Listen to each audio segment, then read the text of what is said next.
강하게 내리쬐는 햇볕, 우산과 양산으로 막아보고 연신 부채질도 해보지만 더위식히기엔 역부족입니다.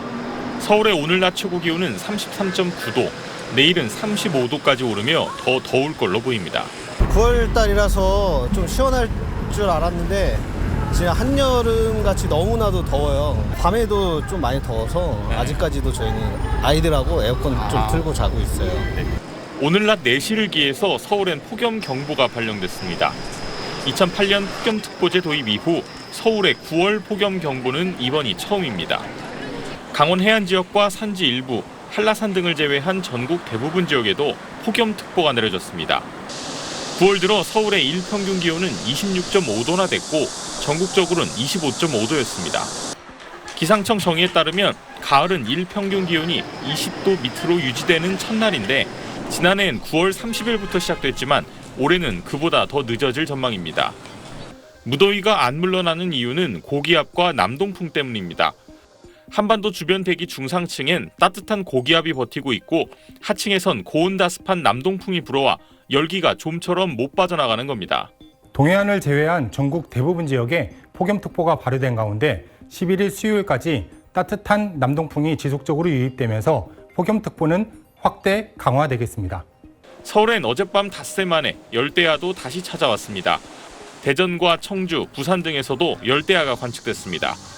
그동안 서울에서 가장 늦게 나타난 열대야 기록은 1935년의 9월 8일이었습니다. 이번 9월 9일 열대야는 89년 만에 기록을 깬 겁니다. 서울엔 오늘 밤에도 열대야가 이어질 걸로 보입니다. 전국적으로는 비 소식도 있습니다. 오늘부터 내일까지 수도권, 충남권에 20에서 60mm, 제주에 30에서 80mm, 제주 산지에 120mm 이상의 비가 오겠고 전국 곳곳에선 소나기도 내리겠습니다. SBS 김민준입니다.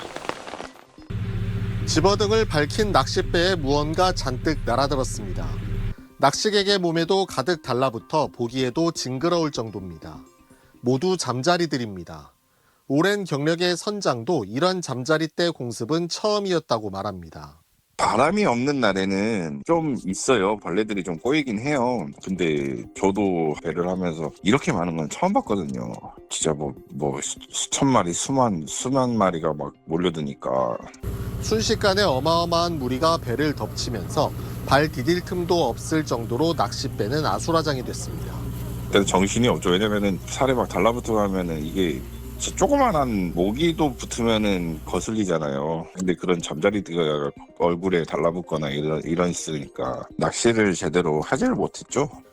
확인 결과 이 잠자리들은 아열대성 된장 잠자리로 확인됐습니다. 봄철 우리나라에 들어와 머물던 잠자리떼가 여름이 지나자 남쪽으로 이동하던 것으로 추정됩니다. 하지만 잠자리떼 규모가 이례적으로 엄청나 전문가들도 깜짝 놀랄 정도입니다. 이렇게 이제 대량으로 이동하는 곳은 과거에 있었다고 하면 아마 제보가 있었을 텐데 아주 특이한 현상이고, 만약 이제 이것이 되돌아가는 집단이었다고 하면 일단 제주에서 번식이 많이 일어났을 것이다 추측을 할 수는 있을 것 같아요. 이런 잠자리떼 발생은 제주 지역에 유례없는 폭염 영향이 클 것으로 추정되지만 아직 정확한 원인은 확인되지 않고 있습니다. 잠자리가 해충이 아닌 점은 그나마 다행입니다. 최근 제주에서 잇따라 확인된 특정 곤충의 대발생 사례는 기후변화의 단면을 그대로 보여주고 있습니다. JIBS 이효형입니다. 괴산군 청천면의 한 배추밭입니다. 충북의 배추 주산지인 만큼 배추밭이 곳곳에 눈에 띄지만 생육이 예전 같지 않습니다. 35도 안팎의 폭염이 지속되고 가뭄까지 겹치면서 배추가 하얗게 말라 죽어가고 있습니다. 병충해도 심해 성한 것을 찾아보기 힘들 정도입니다. 아침 저녁으로 물을 대고 안간힘을 써보지만 속수무책입니다. 앞으로 2, 3일 안에 비 안 오면은 금년도 김장 아마 대란 올 걸로 예상을 하고 있어요. 이미 배추 심은기 이쪽 지역에는 한 30-40%가 없어져 버렸거든. 청주시 내수읍의 또 다른 배추밭. 5,000제곱미터에 이르는 이 배추밭은 멀쩡한 것 하나 없이 다 타 죽었습니다. 두세 차례 배추 모종을 다시 심고 정성을 쏟았지만 좀처럼 식을 줄 모르는 폭염과 가뭄에 한 해 농사를 망친 것입니다. 20년 배추 농사를 해왔지만 올해 같은 경우는 처음입니다. 이런 건 진짜 처음이고 이렇게 비가 안 와갖고 이게 막 물을 퍼다가 주니까 너무 힘들고 그래가지고 어디 가면 우리가 포기를 했을까. 충북 지역 배추 재배 면적은 975헥타르. 아직 공식적인 피해 집계는 이루어지지 않고 있지만 전체의 20-30% 정도가 수확이 어려울 것으로 추정되고 있습니다.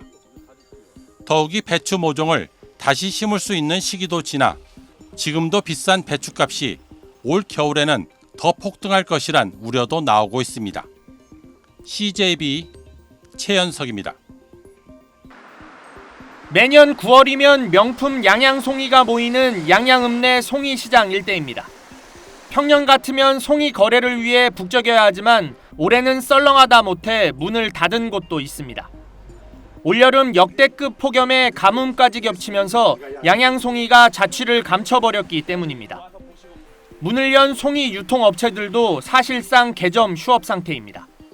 땅이 바짝 말랐는데 뭐 그것도 비가 와서 땅에서 뭐 생겨야지 올라오지 생기지 않는데 바짝 말랐는데 뭐 나겠어요.